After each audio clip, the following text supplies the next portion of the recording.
I'll get asked from time to time, hey Jim, why don't you talk more about driver? And I'll tell you why. You see, I only hit 4 shots with my driver. I hit a draw and a fade off of a tee, I hit a draw and a fade off the deck.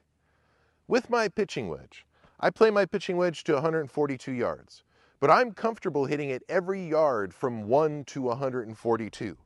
So that means right out the gate, my pitching wedge I play 142 shots with. Plus, I play multiple ball positions. If I only just play front, middle, and back ball position with my pitching wedge, you now multiply that 142 times 3. Plus, I hit a draw and a fade with all of those shots, so you multiply it times 2. When it comes down to it, I play thousands of shots with my irons. I play 4 with my driver, and I'll show you 2 of them. Now, with the driver, nothing changes in the technique. I'm going to change the ball position, but nothing changes in the swing or the technique. I'm still going to be closed in the setup. I'm still going to have my weight anchored on my lead foot throughout the swing, and I'm still going to be closed through impact. I'm still going to have a descending strike upon the ball. Now, because I play the ball in the front of the stance, I'm going to have the least descending blow, but I'm still having a descending blow through the ball. Now, all too often in modern golf, you guys are getting caught up with trying to hit up on the ball. First thing you have to understand about hitting up on the ball is why you're being asked to hit up on the ball. The reason why is to scrub spin off the ball. People are asking you to hit up on the ball in order to reduce spin on the ball, which makes sense, but if you go a step further, that just means you have too much spin on the ball to begin with and have to make this manipulation to hit up on the ball to try to reduce spin. So if you look into why you have too much spin, it's because your swing path is too steep. You're opening your chest, you're opening your shoulders, and you're striking down upon the ball in more of a steep swing path. And that steep swing path adds spin to the ball. So what they're doing is they're taking your flawed swing and they're saying, well, hey, if you make this manipulation and you hit up on the ball, you'll reduce spin on the ball. The silly part is you have a flawed swing to begin with. Do you really think that you're going to be able to make the timing adjustment that's required in order to now change your swing path to be able to hit up on the ball? Instead, look at it from the perspective of this. It's hard enough to make one good swing in golf.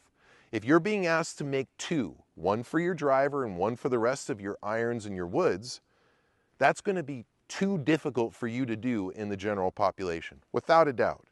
But instead, I teach you how to make one swing for all of your irons and all of your woods, including driver. So like I said, I hit 4 shots with driver. I'm going to hit a draw off the tee, and then I'll hit a fade off the deck. Really, the thing about driver is this. It's very demanding because it's the longest club and it's going the fastest. But because it's the longest club, it already has power built into it. When I swing a driver, I don't feel like I have to recruit any power. I let the driver do the work. This thing is built to go far. Plus, with the head, it's the biggest head you have in the bag, which means it's the most forgiving. Now remember, it's demanding because the club is traveling at the highest rate of speed.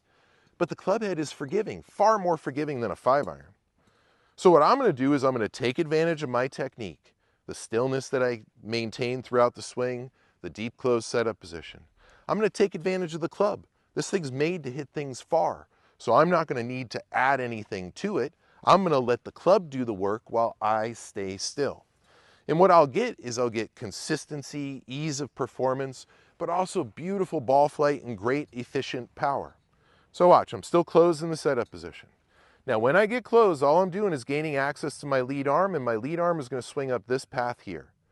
When you get closed, it does not mean that your swing path is along this line, and that's for this simple reason.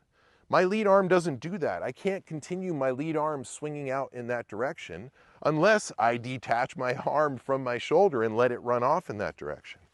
Instead, the swing path comes from the inside here, but as it comes through impact, you can see it's just headed down this line here, not way out there.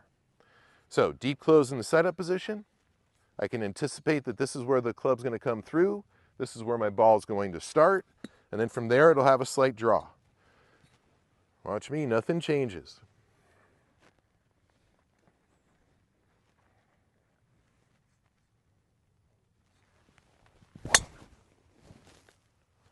Smoke, draw. Exiting the mat right about here, a few yards right of the brown post and then drawing into the brown post. Now, off the deck. Hitting driver off the deck is demanding. It's a skill. It took me years as a kid to feel comfortable with doing it. I'm going to make the same swing. I'm still closed like I would be in the setup position to hit a draw. My body is still in the same closed position. But in order to hit a fade, I need the club to swing left of 12 o'clock. So what I do is I pick up this whole machine and I shuffle it around. I'm still closed relative to me, but I'm open now relative to the line of play. The club will now swing through left of 12 o'clock. Now, if I do nothing and I just make a normal swing from this position, I'm going to hit the ball left of 12 o'clock and the ball is going to draw. So in order to impart the fade and get the ball to cut back to where I want it to go, I hold the face open through impact. That's it. So, deep pivot in the setup. I'm now set to swing left of 12 o'clock. I'm still going to stay still, but I'm just going to hold the face open through impact.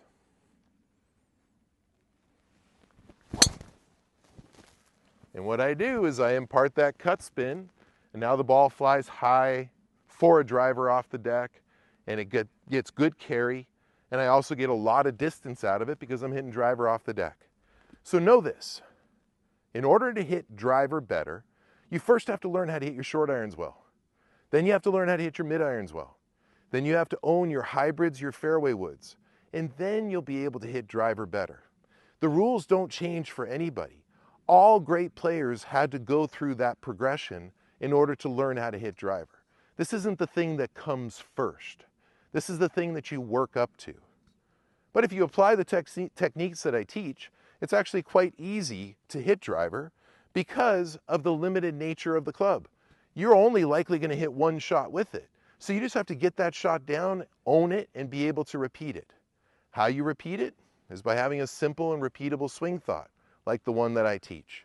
So, with driver, recognize it's the most demanding club in the bag, but if you take the time to work on your fundamentals, to work on hitting your irons well, your hybrids well, and your fairway woods well, driver will come pretty easy for you.